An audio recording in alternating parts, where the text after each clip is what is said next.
فإن قال قائل إن الفرض عليه غیر واجب حتى يعلم یقینا انه واجب علیہ.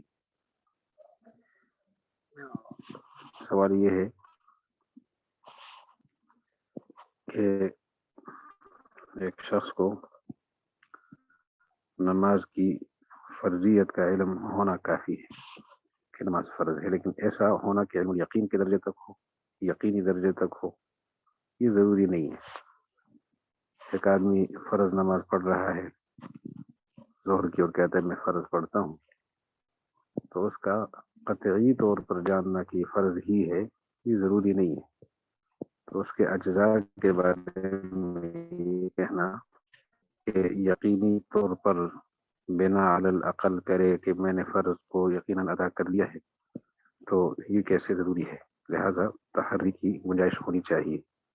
اور تحری میں اس کو یقین ہو جائے کہ میری رکعتیں پوری ہے تو پوری ہو جائے. بنا علی العقل میں یقین ہوتا ہے، تحری میں علم الیقین یعنی قطعاً اور یقیناً والا پہلو نہیں ہوتا.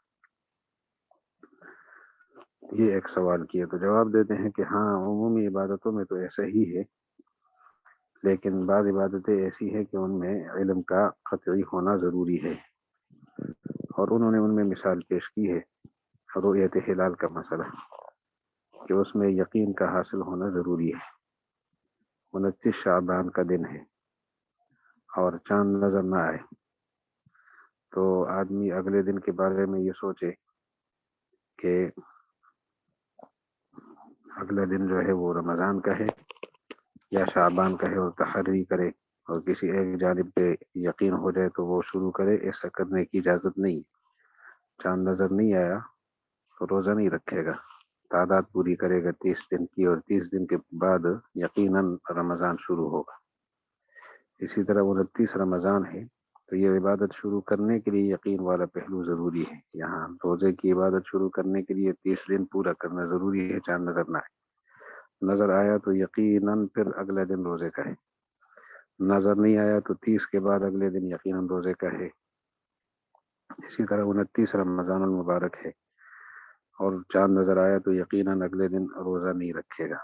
اور اگر نظر نہ آیا تو 30 دن پورے کر کے یعنی اگلا دن یقیناً روزے کا ہے. تو یہاں یقین حاصل کرنا ضروری ہے. اسی طرح تعداد رکعات کا بھی مسئلہ ہے کہ رکعت سے پہلے اسے یقین ہے کہ 4 پڑھوں گا تو درمیان میں شک واقع ہو جائے تو بنا علی العقل کرے گا، اور عقل پر بنا کرنا یقین پر بنیاد رکھنے والی بات ہے کہ یقیناً اس کی رکعتیں اتنی ہو گئی ہیں. فإن قال قائل، کہنے والے نے کہا ان الفرض کے فرض کا معاملہ یہ ہے علیہ کہ انسان کے اوپر ہو تو غیر واجب، ایسا واجب نہیں ہے کہ حتی یعلم یقیناً انہ واجب علیہ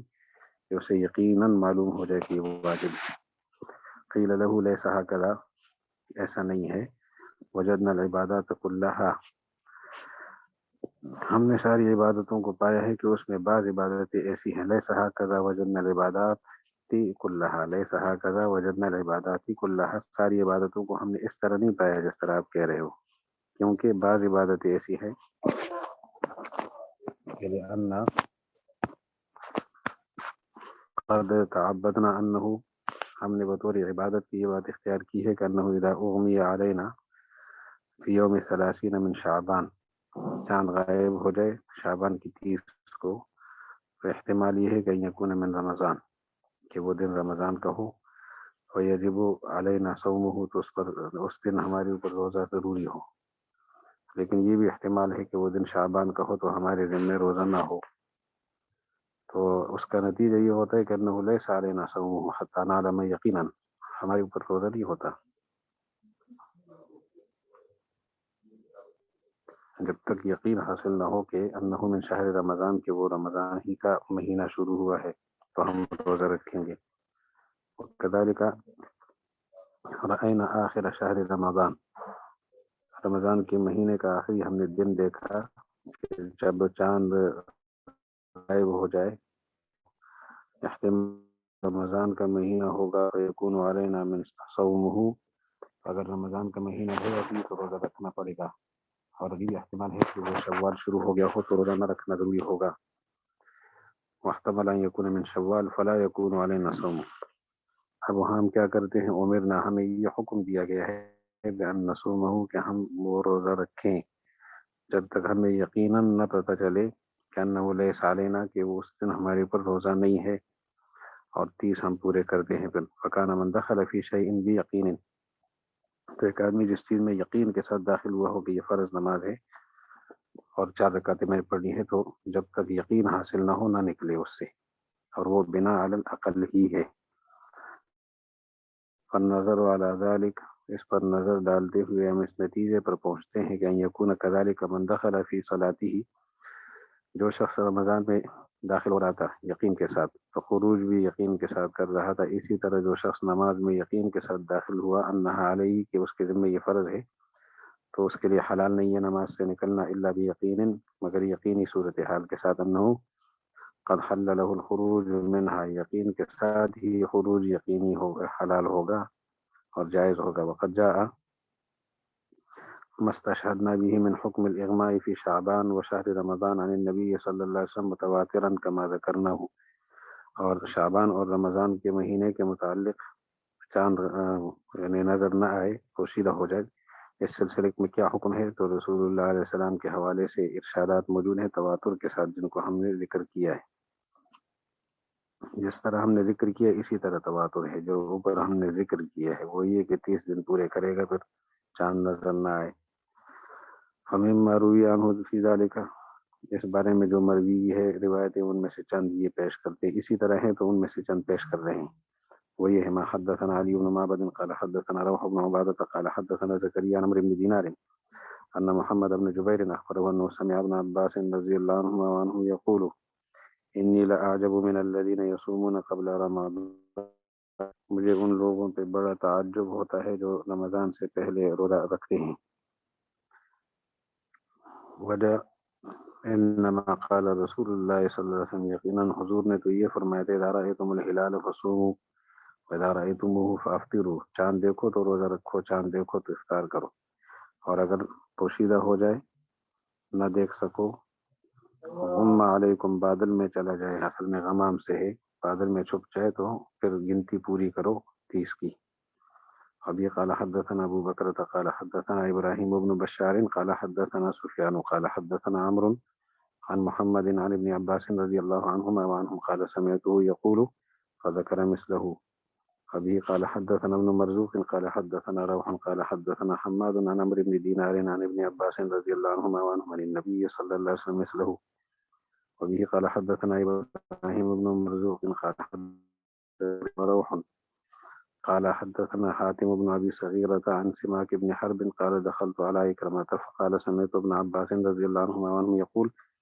سمعت رسول الله صلى الله عليه وسلم يقول فذبحوا۔ وبه قال حدثنا أبو بكر قال حدثنا أبو داود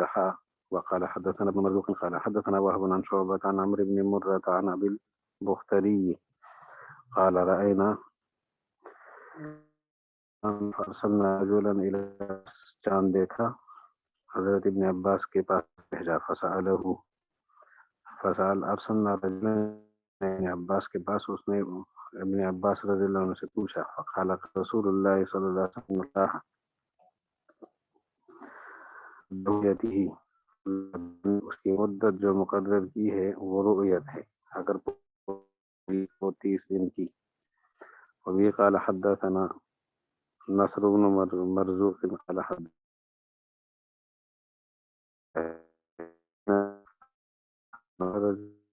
عنهم يقول قال رسول الله صلى الله عليه وسلم إذا رأيتم الهلال فصوموا وإذا رأيتموه فأفطروا، اس کا وہ پورا کر لو۔ ابھی قال حدثنا يونس قال أخبرنا ابن وهب أن مالكا أخبره عن عبد الله رضي الله عنه عنهم فذكر به قال حدثني أسامة عن نافع عن ابن عمر رضي الله عنهما وعنهم رسول الله صلى الله عليه وسلم قال حدثنا عبيد الله بن عمرو عن أيوب عن نافع عن ابن عمر رضي الله عنهما وعنهم عن النبي صلى الله عليه وسلم مثله۔ اس میں جو روایتیں یہ حضرت عبداللہ ابن عباس کی 5 حدیثیں آپ نے سنی ہیں، اب حضرت ابن عمر کی 5 حدیثیں سنیں گے۔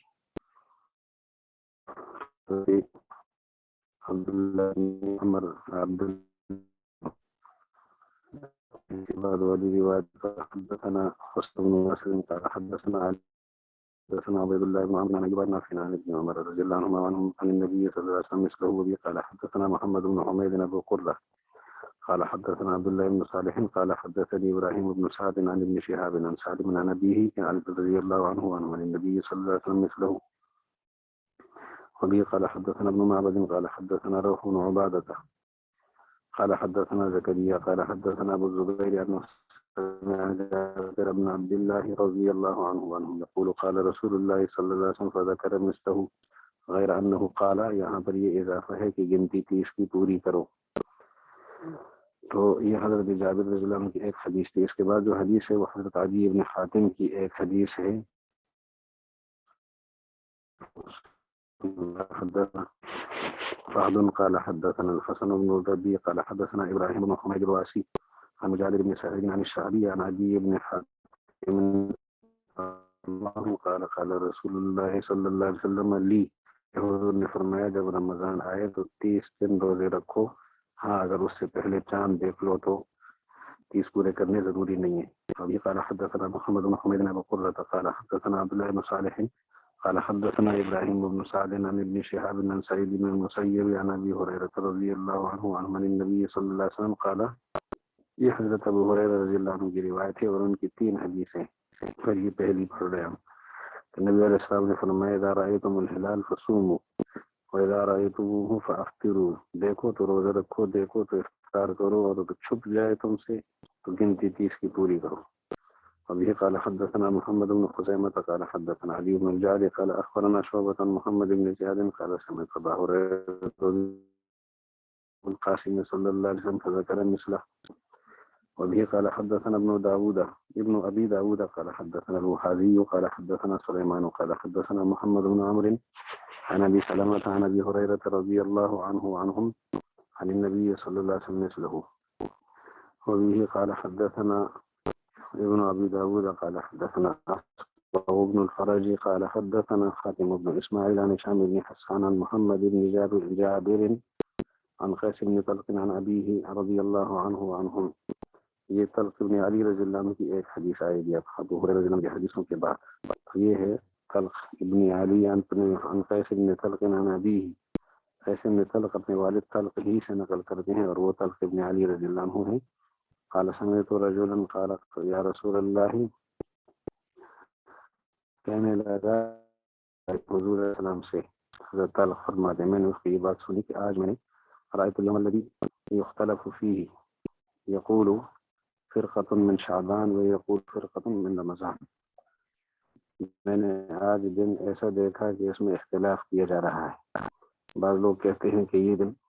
شعبان کا ہے اور یہ بعض کہتے ہیں رمضان کا ہے۔ نبی علیہ السلام نے فرمایا، کیا فرمایا کہ گنتی 30 پوری کر لو، اگر افطار لو یا ہلال نہیں ہوا پھر مزہ کرے مثل ہوا کہ پھر وہی حدیث۔ اور یہ قال حدثنا سلیمان بن شعیب، ایک آگے صحابی نام لیکن ہونا آیا نہیں ہے، وہ سارے قابل اعتماد بزرگ تھے۔ تو اس لیے سلیمان بن شعیب قال حدثنا عبد الرحمن بن زیاد قال حدثنا ابن من اصحاب النبي صلی اللہ علیہ وسلم من اصحاب النبي صلی اللہ علیہ وسلم، حضور علیہ السلام کے صحابہ کے رجل سے نقل کرتے ہیں کہ رسول اللہ صلی اللہ علیہ وسلم نے قال اللہ فرمائے لا تقدموا الشهر حتى تروا الهلال، اس مہینے سے آگے تقدم نہ اختیار کرو جب تک دیکھو یا گنتی پوری نہ کرو، اسی طرح اختیار نہ کرو جب تک چاند نہ دیکھو یا گنتی پوری نہ کرو۔ فلما شروع ہوا کہ جب حضور علیہ السلام نے ان کو حکم نہیں دیا بالخروج من الافطار، افطار سے خروج، یعنی شعبان کا جو مہینہ ہے رمضان سے پہلے وہ افطار والا مہینہ ہے، اس سے نکلنے کا حکم نہیں دیا جب تک یقینی صورتحال نہ ہو. اور اسی طرح رمضان کے اندر جو داخل ہوئے تھے یقینی صورتحال کے ساتھ تو اس سے نکلنا جب تک یقین نہ ہو اس کا حکم نہیں دیا یقین کے بغیر. ولما لم يأمرهم بالخروج من الافطار الذي قد دخلوا فيه, اس افطار سے جس میں داخل ہوئے تھے الا بيقين انهم قد خرجوا منه ثم لم يخرجهم, افطار سے یقین کے ساتھ وہ نکلے ہیں اور پھر لم يخرجهم بعد ذلك, اذن ان کو نہیں نکالا رسول اللہ علیہ السلام نے روزے سے الذي قد دخلوا فيه الا بيقين, مگر یقین کے ساتھ. تو روزے کے اندر داخل ہوئے افطار سے نکلے ہیں تو یقین کے ذریعے سے, افطار سے نکلے یقین کے ذریعے سے روزے میں داخلے کے وقت. اب روزے سے نکلیں گے تو یقین کی صورت. تو کہا كذلك ايضا يجيء في النظر, نظر صحیح میں بھی یہ بات اسی طرح ہے کہ معاملہ دخول فی الصلاۃ کا بھی ایسا ہی ہو, یقینی صورتحال کے ساتھ داخل ہوا ہے تو یقینی صورتحال کے ساتھ نکلے کہ میرے ذمہ اب کچھ باقی نہیں رہا اور یقیناً میں نے جو کچھ تب پورا ادا کر لیا ہے. سجود السہو فی الصلاۃ کا مسئلہ ہے, سلام سے پہلے سجدہ سہو ہوتا ہے یا سلام کے بعد سجدہ سہو ہوتا ہے. تین نظریات ہیں یہاں پر, تین نظریات میں ایک نظریہ ہے حضرات شافعیہ کا, شافعی نظریہ وہ قبل السلام کے قائل ہے, سجدہ سہو ہو تو سلام سے پہلے ہوگا. اور دوسرا بالکل متضاد نظریہ ہے احناف کا, وہ بعد السلام کے قائل.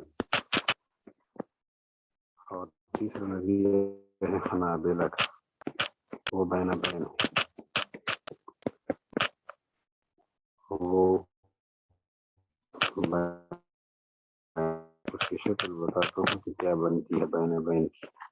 ان کا ایک اصول ہے ان کے ہاں القاف بالقاف. مالکی اگر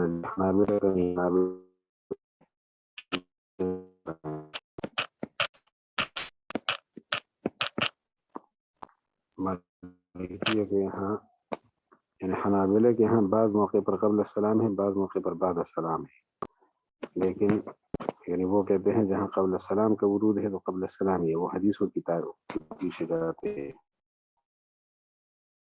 یہ کہتے ہیں نہیں,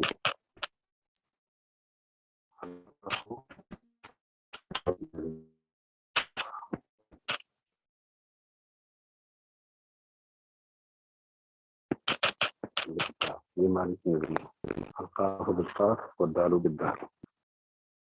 اور حنابلہ کہتے ہیں جیسے نصوص ہیں ان کے مطابق کہیں قبل السلام کہیں بعد السلام. یہ بین البین کا عنوان دیا ہم نے ان کو, اور مالکیہ کو بین البین کس لحاظ سے ہے کہ القاف بالقاف والدال بالدال. قاف کا معنی ہے, قاف کا معنی یہاں قاف کے اشارہ ہے نقصان کی طرف, یہاں نماز میں نقصان کیا ہے, کمی ہوئی ہے نقصان, تو اس کے نتیجے میں قبل السلام سجدہ ہو. اور جہاں الدال سے مراد ہے زیادت, دال سے اشارہ ہے زیادت کی طرف, تو اس کے نتیجے میں بعد السلام سجدہ ہو. یہ اصولی بات ہے,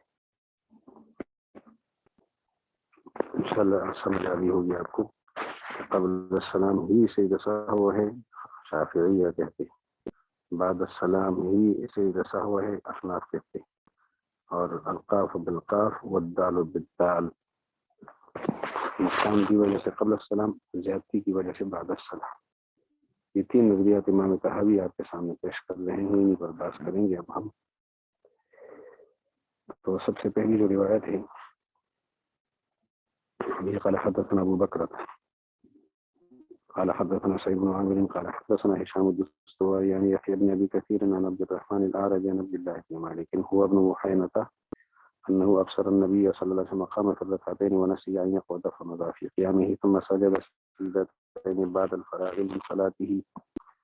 مالك بن بحينة, عبد الله بن مالك بن بحينة, یہ جو عبداللہ ابن مالک ہے نا, یہی عبداللہ ابن مالک ابن بحینا ہے. وہ فرماتے ہیں انہو ابصر النبی صلی اللہ علیہ وسلم نے حضور علیہ السلام کو دیکھا کہ حضور علیہ السلام نے 2 رکعتوں کے لیے کھڑے ہو گئے اور اس بات سے بیٹھ گئے کہ وہ قاعدہ کریں، یعنی قاعدہ بھول گئے۔ فمضى فی قیام ہی، اپنے قیام ہی میں رہے، اور پھر آپ نے سیدھے کیے نماز سے فارغ ہونے کے بعد۔ نماز سے فارغ ہونے کے بعد یہ مجمل روایت ہے، تفصیل آگے آ رہی ہے، اس کی دوسری حدیث کے سند دیکھ تو عبداللہ ابن مالک ابن بحینہ، عبداللہ ہی ابن بحینہ ہے اور عبداللہ ہی ابن مالک ہیں، آگے ابن بحینہ آ رہا ہے۔ ابھی قال حدثنا يونس قال اخبرنا ابن وهب ان مالكا حدثه يحيى بن سعيد عن عبد الرحمن الاعرج عن عبد الله بن بحينة عن رسول الله صلى الله عليه وسلم مثله۔ یہ حدیث مجمل ہے فراغ کے بعد۔ فراغ سے کیا مطلب ہے؟ ایک فراغ یہ ہے کہ تشہد سے فارغ ہو جائے، تو یہ فراغ من الصلاۃ کی ایک شکل ہے، اور ایک فراغ یہ ہے کہ سلام سے ہی فارغ ہو جائے، نماز سے ہی فارغ ہو جائے اور باہر نکل جائے۔ تو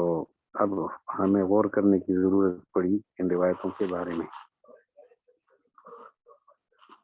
فنظرنا في ذلك فإذا يونس قال حدثنا قال أخبرنا ابن وهب قال أخبرني يونس عن ابن شهاب أخبرنا عن عبد الرحمن الأعرج أخبرهم أن عبد الرحمن الأعرج أن عبد الله بن بحينة حدثه عن رسول الله صلى الله عليه وسلم مثله غير أنه قال، اس میں یہ اضافہ ہے، فلما قضى صلاته سجد سجدتين، تو سجدے کیا، کبر فی کل سجدۃ وهو جالس، بیٹھنے کی حالت میں آپ نے ہر سجدے میں تکبیر فرمائی، اور یہ کب ہے؟ قبل ان یسلم، سلام سے پہلے،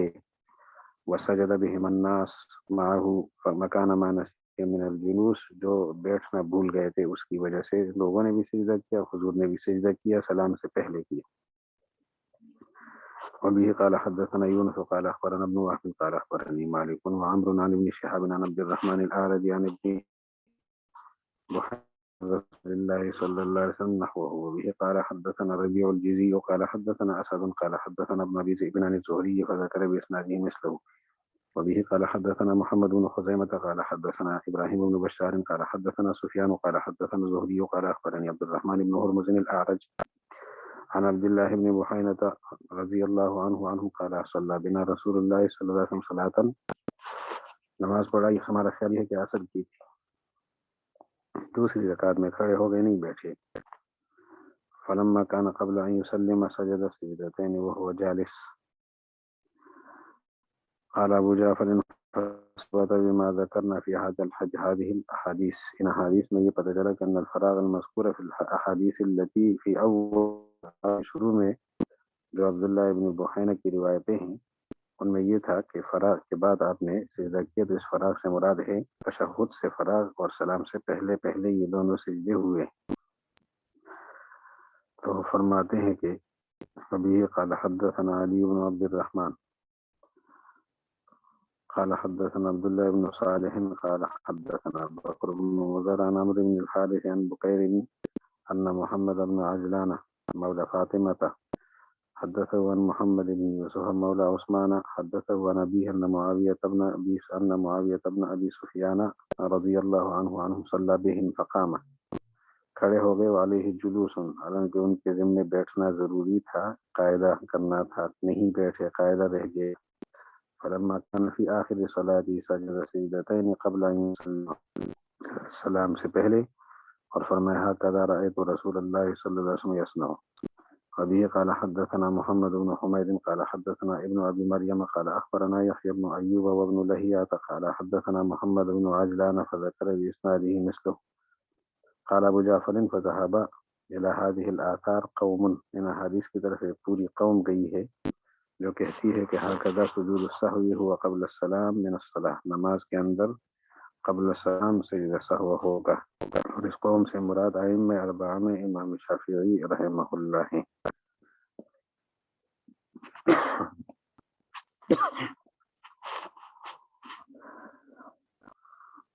آگے جو امام احمد بن حنبل رحمۃ اللہ علیہ کا نظریہ ہے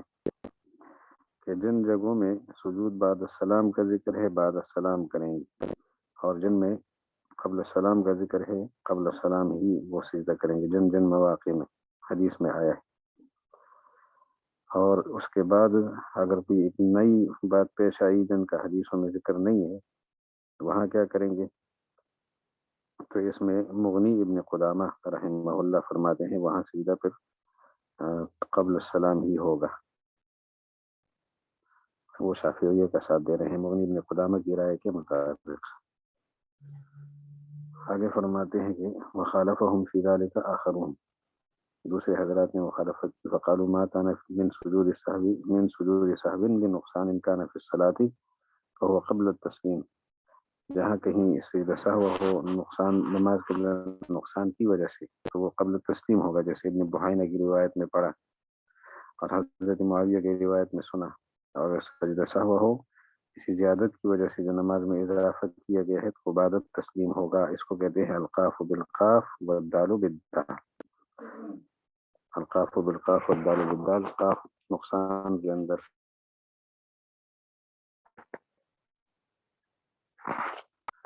القاف بالقاف والدال بالدال. واحتجوا في ذلك بحديث ابي هريره في خبر ذو اليدين، اور اس بارے میں حضرت ذو الیدین کی ابو ہریرہ حدیث میں خیر ابن عمر کا واقعہ ادھر ابن عمر نبی کریم صلی اللہ علیہ وسلم نے جو سجدہ کیا تھا سجدہ سہو کا بعد تسلیم تھا، اس پر انہوں نے اب روایات پیش کرنی ہے. ومن ذلك ما حدثنا ربيع المؤذن قال حدثنا ابن وهب عن الليث عن يزيد بن ابي حبيب عن العراق بن مالك عن ابي هريره رضي الله عنه عن النبي صلى الله عليه وسلم سجد يوم ذي اليدين.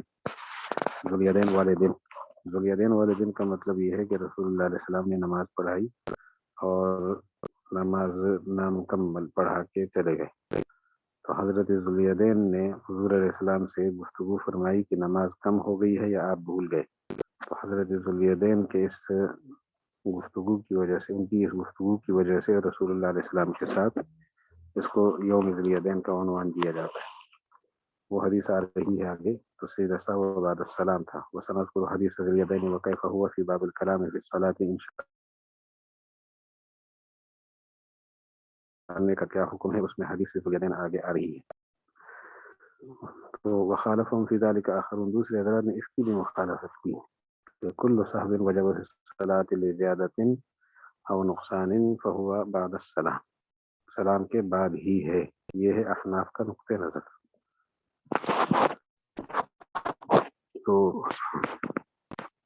فرماتے ہیں حدث وہ اس کے لیے جو روایت ہے واحتجوا فی ذلک بما حدثنا حسین بن نصر قال سمعت یزید بن ہارون قال اخبرنا المسعودی عن زیاد بن علاقة عن المغیرة بن شعبة رضی اللہ عنہ قال صلی بنا رسول اللہ صلی اللہ علیہ وسلم فسہا فنہض فی الرکعتین. نبی علیہ الصلوۃ والسلام نماز میں بھول گئے اور 2 رکعتوں میں اٹھنے لگے تو ہم نے تسبیح کے ساتھ آپ کو اطلاع دی، سبحان اللہ کہا. فمضى، آپ نے اپنی نماز جاری رکھی. جب نماز مکمل وسلم، سلام اپنے تو سجدہ سجدتای سہوی، تو سہو کے 2 سجدے فرمائے آپ علیہ السلام نے سلام کے بعد. وبه قال حدثنا علي بن شيبة قال حدثنا يزيد وذكر بإسناده مثله. وبه قال حدثنا أبو بكر قال حدثنا أبو داود قال حدثنا المسعودي قال حدثنا زياد بن علاقة قال أخبرنا المغيرة وذكر نحوه. وبه قال حدثنا أبو بكر قال حدثنا بكر بن بكار قال حدثنا علي بن مالك الرواسي من أنفسهم قال سمعت عامرا يحدث أن المغيرة بن شعبة صحى في السجدتين. حضرت المغیرہ بن شعبہ رضی اللہ عنہ 2 سجدے جو شروع والے میں تھے ان میں سہو ہو گئے. فسبح به فاستتم قائما حتى صلى 4 ثم سجد سجدتي السهو.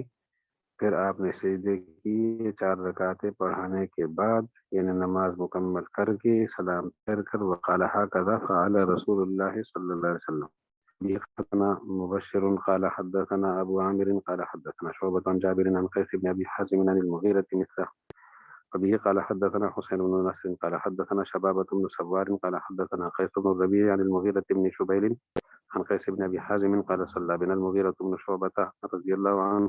عنهم فقام في الركعتين فسبح الناس خلفه فاشار اليهم ان قوموا. فلما قضى صلاته سلم وسجد سجدتي السهو،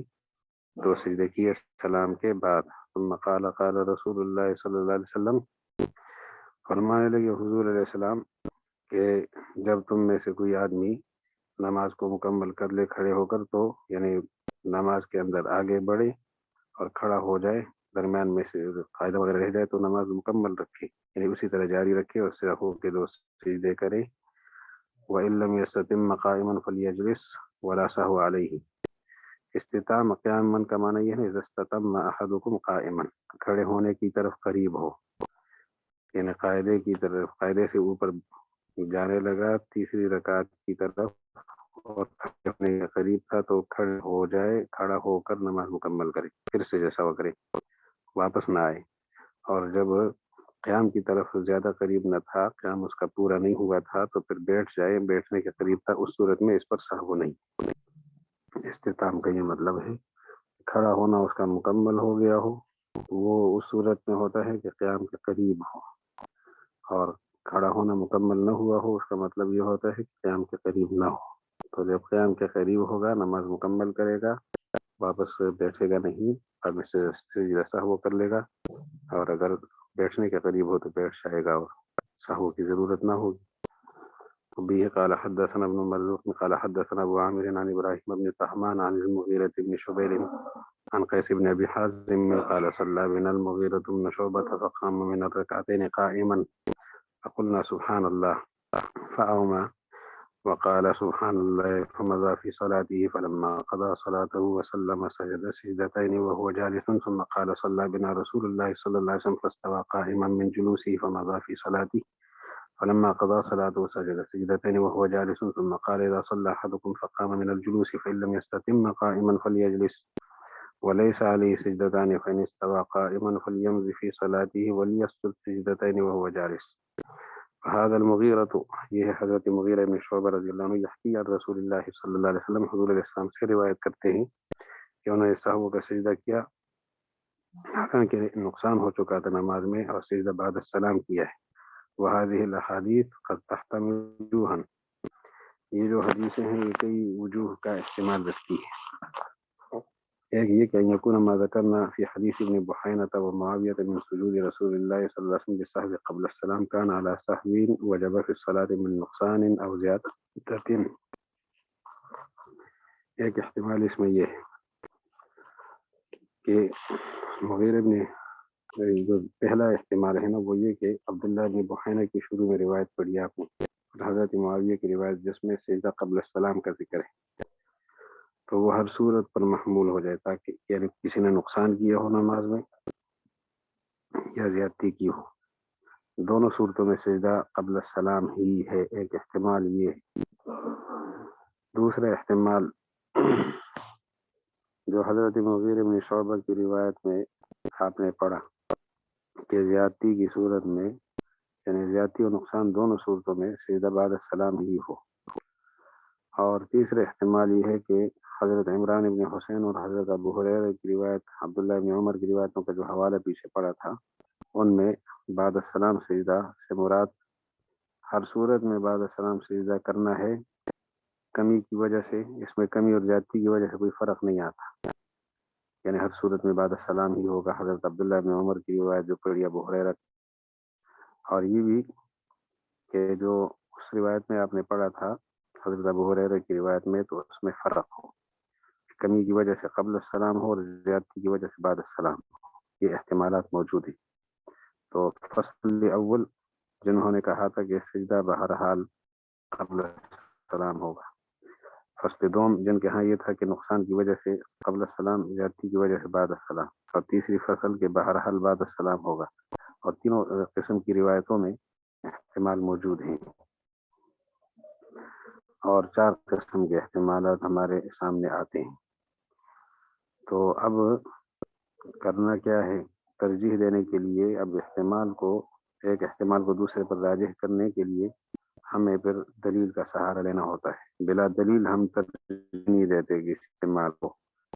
تو ہمیں پھر صحابہ کرام کو دیکھا اور وہاں میں جو نظر آیا اس کے مطابق ہم ترجیح دے اور آخر میں ترجیح دیتے۔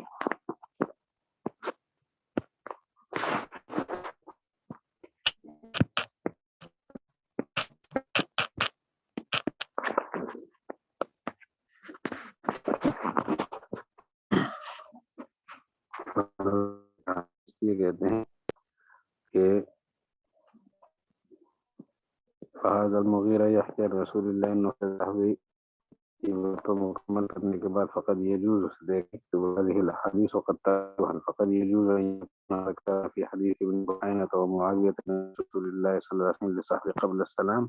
على كل سهو وجب في الصلاة من نقصان او زیادة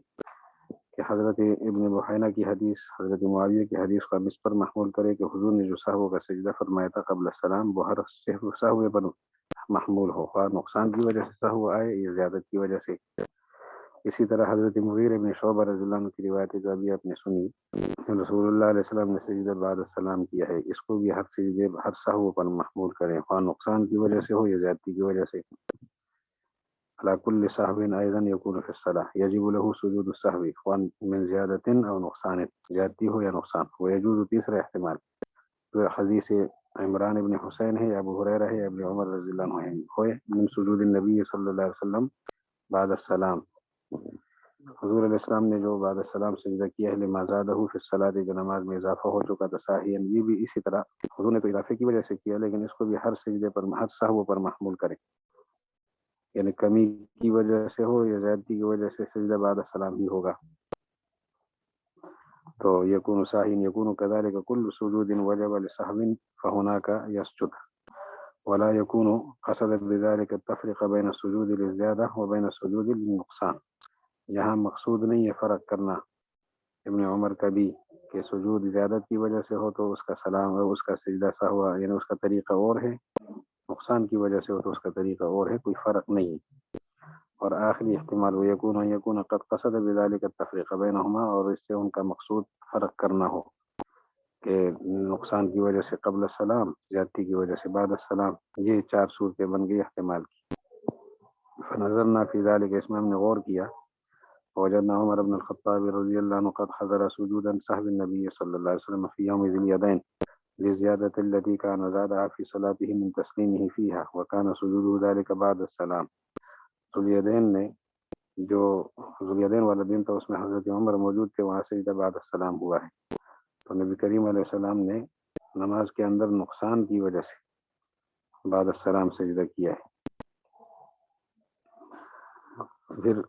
آگے فرماتے ہوئے قال حدثنا سلیمان بن شعیب قال حدثنا عبد الرحمن بن زیاد قال حدثنا شعبۃ قال حدثني اکرمۃ بن عمار الیمامی عن زمزم بن جوس الحنفی عن عبد الله بن حنظلة بن راهب ان عمر بن الخطاب رضی اللہ عنہ صلی صلاة المغرب فلم يقرأ في الركعة الأولى شيئا، ایک رکعت میں قرأت چھوڑ دی، فلما كانت الثانية قرأ فيها بفاتحة القرآن وسورة مرتين، سورہ فاتحہ اور سورت کو دو دفعہ پڑھا، فلما سلم سجد سجدتي السهو، سلام کے بعد دو سجدے سہوی کیے، فلما فصار سجود رسول اللہ صلی اللہ علیہ وسلم الذي قد علمه عمر للزیادة التي كان زادها في صلاته، انہوں نے اپنی نماز میں جو اضافہ کیا تھا اس کی وجہ سے انہوں نے سجدہ کیا بعد السلام، تو یہ دلیل ہے کہ ان حکم کل سجود سہو فی الصلاۃ مثلہ، ذواليدین والی حدیث میں نقصان کی وجہ سے سجدہ بعد السلام ہوا ہے، اور حضرت عمر رضی اللہ عنہ نے ایک قرات دو دفعہ پڑھی ہے تو زیادتی کی وجہ سے سجدہ دو دفعہ بعد السلام ہوا ہے۔ وقد فعل سعد بن ابی وقاص ايضا مثل ذلك، حضرت سعد بن ابی وقاص کا عمل بھی اسی طرح کا ہے، حضرت عمر کی طرح، سن لے وہ۔ ابھی قال حدثنا سلیمان قال حدثنا عبد الرحمن قال حدثنا شعبۃ عن بیان ابی بشر الاحمسی قال سمعت قیس بن ابی حازم قال صلى بنا سعد بن مالک رضی اللہ عنہ فقام في الركعتين الاولین فقالوا سبحان اللہ وقال سبحان اللہ، لوگوں نے کہا سبحان اللہ تاکہ وہ بیٹھ جائے، انہوں نے سبحان اللہ فرمایا کہ لوگ کھڑے ہو جائیں، فمضى فلما سلم سجد سجدتي السهو، سلام کے بعد دو سجدے کی۔ فقد روي ايضا عن عبد الله بن مسعود وابن عباس وابن الزبير وانس بن مالك انهم سجدوا للسهو بعد السلام، یہ چار حضرات پیش کیا، عبداللہ بن مسعود، ابن عباس، ابن زبیر، انس بن مالک رضی اللہ عنہم نے بھی سلام کے بعد سجدہ سہوا فرمایا ہے۔ وبه قال حدثنا ابو بکر قال حدثنا مؤمل قال حدثنا سفیان عن حسین عن ابی عبیدہ عن عبد الله رضی اللہ عنہ قال السہو یہ ہے کہ یقوم فی قعود او یقعد فی قیام، سہو غلطی یہ ہے کہ قعود میں آدمی کھڑا ہو جائے یا قیام میں بیٹھ جائے، او یسلم فی الرکعتین یا دو رکعتوں کے بعد سلام پھیر دے، تو وہ کرے گا کیا؟ فإنه يسلم ثم يسجد سجدتي السهو ويتشهد ويسلم. تو وہ پہلا کام یہ کرے گا کہ سلام پھیرے گا آخر میں، پھر 2 سجدے کرے گا سہو کے، اور پھر تشہد پڑھے گا اور پھر سلام پھیرے گا. یہ طریقہ ہے. اور یہ قال حدثنا روح بن الفرج قال حدثنا سعيد بن عفير قال حدثنا يحيى بن أيوب عن قرة بن عبد الرحمن حدثنا عن عمرو بن دينار حدثه عن عبد الله بن عباس رضي الله عنهما وعنهم قال سجدت السهو سجدے 2 سجدتان تانو گر گیا اضافت کی وجہ سے، سہو کے دونوں سجدے بعد السلام ہیں. وبه قال حدثنا فاضل قال حدثنا علي بن معبد قال حدثنا عبيد الله بن زيد عن جابر عن عطاء بن ابي رباح قال صليت خلف ابن الزبير رضي الله عنه فسلم في الركعتين فسبح القوم فقام فأتم الصلاة فلما سلم سجد سجدتين بعد السلام. قال عطاء فانطلقت إلى ابن عباس فذكرت له ما فعل ابن الزبير فقال أحسن وأصاب، بہت اچھا کیا، بہت ٹھیک کیا. وبه قال حدثنا أبو بكرة قال حدثنا أبو داود قال حدثنا هشام عن أبي بشر عن يوسف بن ماهكة قال صلى ابن الزبير رضي الله عنهم فقال في الركعتين الأوليين من الظهر فسبحنا به فقال سبحان الله ولم يلتفت إليهم فقضى ما عليه ثم سجد سجدتين بعد ما سلم كلام کے بعد. وبه قال حدثنا صالح بن عبد الرحمن قال حدثنا سعيد بن منصور قال حدثنا هشام قال أخبرنا أبو بشر فذكر بإسناده مثله. وبه قال حدثنا أحمد بن داود قال حدثنا أبو الوليد قال حدثنا يزيد بن إبراهيم قال حدثنا قتادة عن أنس رضي الله عنه أنه قال في الرجل نماز کے اندر قصد کر لے، وہم ہو جائے اس کو، یہم فی صلاتی، وہم یہم یا وہم یہم بھی پڑھ، دونوں باب چلتے ہیں. نماز میں وہم ہو جائے، پتہ نہیں ہے کہ نماز میں زیادتی کی ہے یا کمی کی ہے، تو فرمایا 2 سجدے کرے گا بعد ما یسلم.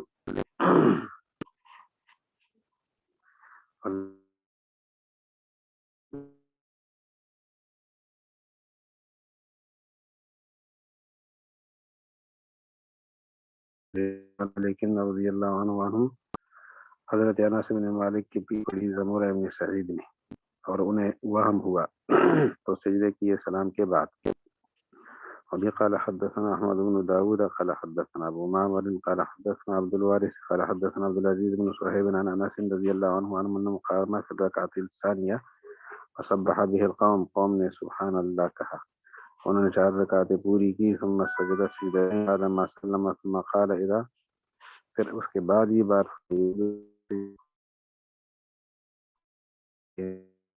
تمہیں وہم ہو جائے نماز کے اندر تو اسی طرح کیا کرو. وهذا عمران بن حسين قد حضر سجود رسول الله صلی اللہ علیہ وسلم یوم الخرباق، وہی حدیث وغیرہ کو حدیث خرباق کہتے ہیں. بزیادت التي كان زادها في صلاته بعد السلام ثم قال هو من بعد النبي صلی اللہ علیہ وسلم السجود للسهو. پھر انہوں نے حضور کے بعد کے زمانے میں فرمایا کہ سجدے جو سہو کے ہیں سلام کے بعد ہیں، اور انہوں نے تو نقصان کا کوئی فرق نہیں کیا کہ زیادتی کا سجدہ ہے،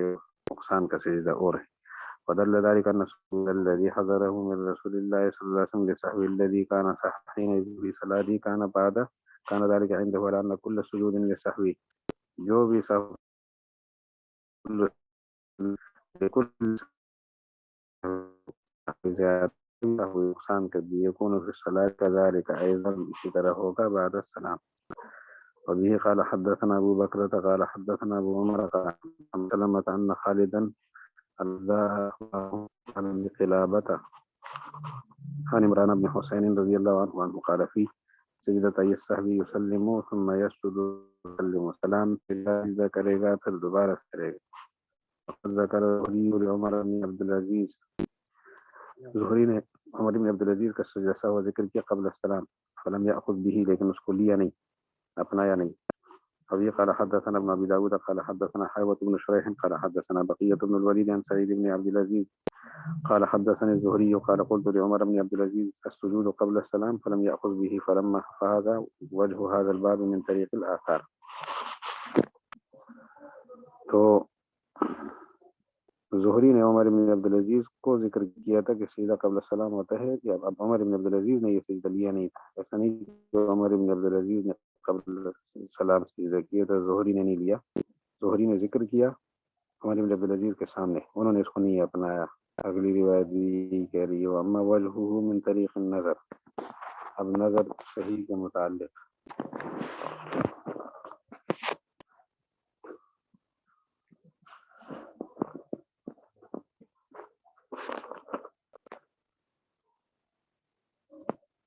ابھی وقت مکمل ہوا، پھر انشاءاللہ